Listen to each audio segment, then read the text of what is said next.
No more Resident Evil movies for this guy.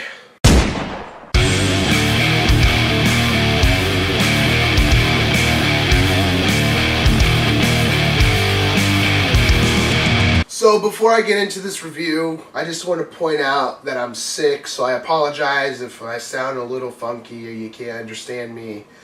I'm fighting this really bad cold that I got at Tuesday when I went to SmackDown Live, and I'm finally feeling like better, but I'm just giving you a heads up as to why I sound weird and you can't understand me.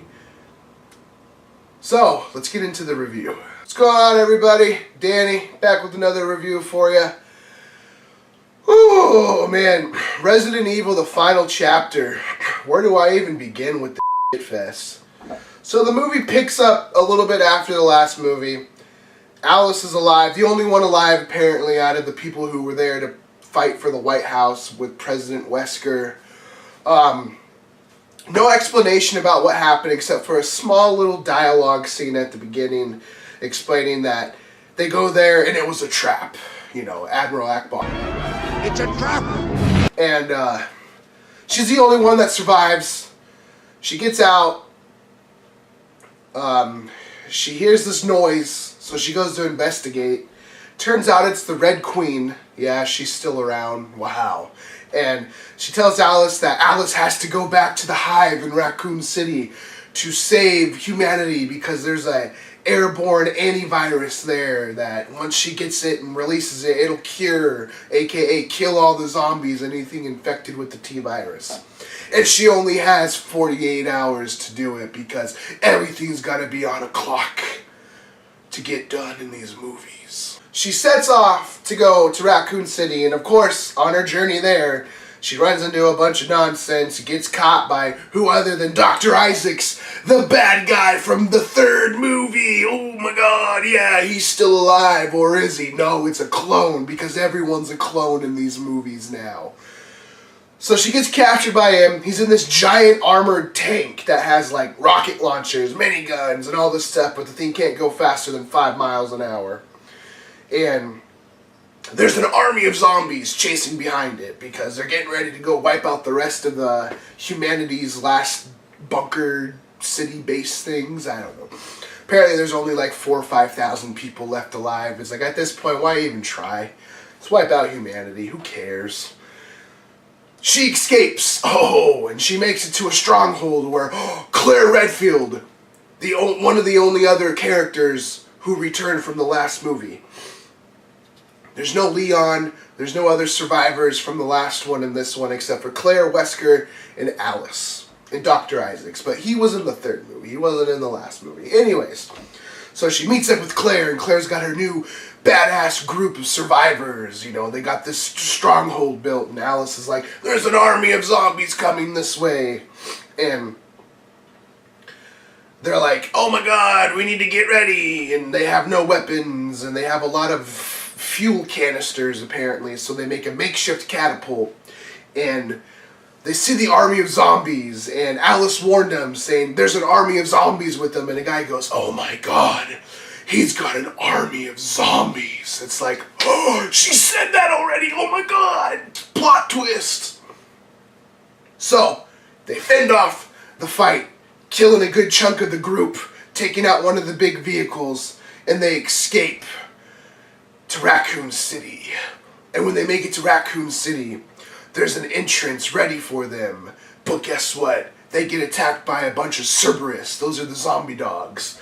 A few people get killed by them and they make it inside, but then guess what? There's booby traps all over inside, so a few more people die until it's just Alice, Claire, and a guy named Doc. Well, it turns out Doc's working for Umbrella because we need plot twists that we saw coming a mile away. Oh my god. So they make it into the hive. They all get separated. Alice meets back up with Doc. They're walking to a room, and this room looks familiar. It turns out it's the laser room from the first movie, you know, where all the lady killed a bunch of people.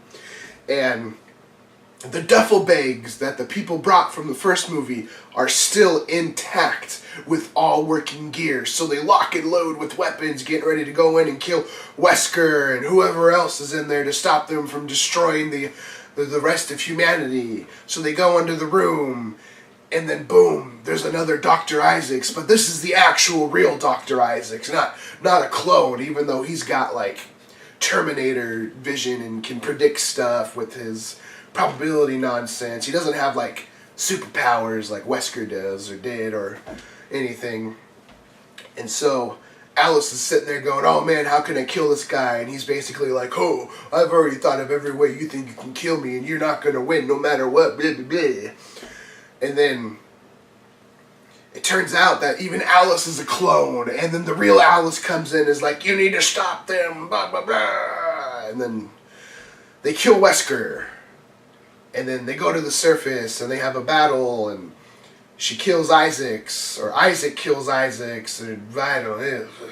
Anyways, they get the antivirus. The bunker, the hive explodes, blows up. Alice and Claire are still alive. So she throws the antivirus, sending it into the air, killing all the zombies around him. And then we get this stupid monologue or dialogue about how the virus is airborne and it could take years for it to go around the whole world. And so Alice has more work to do with killing zombies and creatures.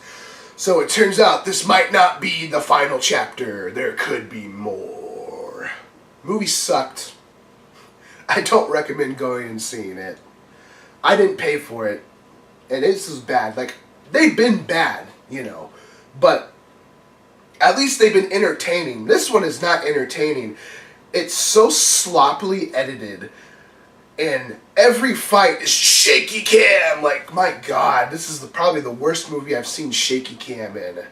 Like, it just, the script was awful. Poor writing. Whoever wrote it needs to get fired, and whoever approved it, Paul Anderson, you need to get fired and quit making movies, man. 3 separate times Wesker was told to get the defenses of the hive up and running because Alice was coming. He didn't actually do it until she literally got there, and she still made it into the damn hive. At one point, Dr. Isaacs talks about how, it's a flashback scene. He's going on about how Umbrella needs to start an apocalypse, a controlled apocalypse, because it's been done before. And he points to the Bible and starts talking about Genesis, and it's just like, come on.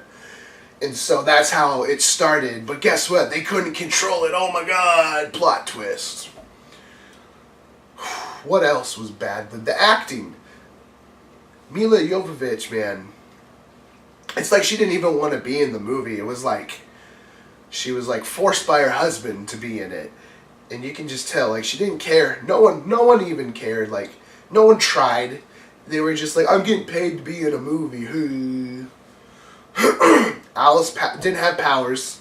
You know, at the end of the last one, Wesker gave her a shot or something that supposedly gave her powers back. No, turns out that was just a joke.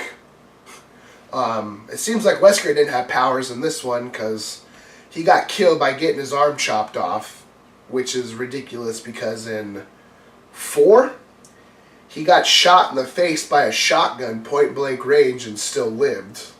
So I'm a little confused on that. The only thing I liked was a very stupid line of dialogue that would have been dumb in any other movie. It's when the Red Queen, Alice, and Alice's real person that she's based a clone off of are in the same room with Dr. Isaacs, and he goes, it's the Trinity of bitches. And it's just like, that was so dumb it made me laugh. Don't go see this movie. Don't even go see it for free. Skip it. It's bad. They better not make any more. Hopefully this movie bombs, because we don't deserve any more crappy Resident Evil movies. If anything, they should reboot now. But that won't happen. But I give this movie a 2 out of 10. And like I said, don't go see it. Nothing about it's redeemable. It's stupid. It's bad. The acting's bad. They hired like a few known actors to be in this movie, and they were terrible. They only hired them, once again, Hollywood standard, hired people for their looks and not their acting ability. If you like this review, give me a thumbs up. If you didn't like the review, give me a thumbs down. Like, share. If you haven't subscribed yet, please subscribe to me. I make it easy. There's a little button you click in the corner. You just click that, and then you're subscribed. I will see you on the next Danny Rants and Reviews.